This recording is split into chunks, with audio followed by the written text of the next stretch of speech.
And to all youth, ask the question, how him? How him? It's that cross that you do see. Two pieces of wood nailed together that when broken down, spelled L-O-V-E. Then to all youth, ask, how him? They mocked him. So much, him had said. He was the king of Jews, yet when he went to the cross, he thought of you. It's all you, Father. How him? With nails.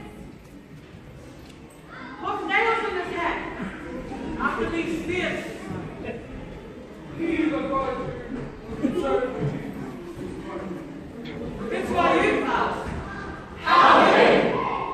They hated him so much, they wanted him killed.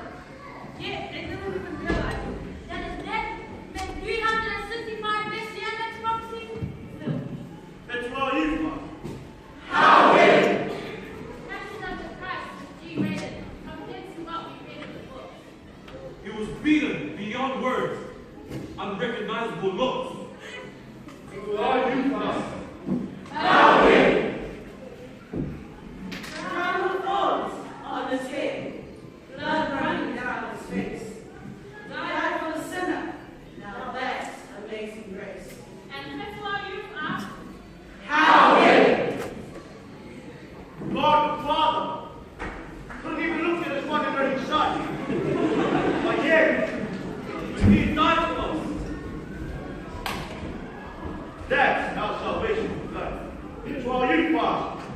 How him?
Amen.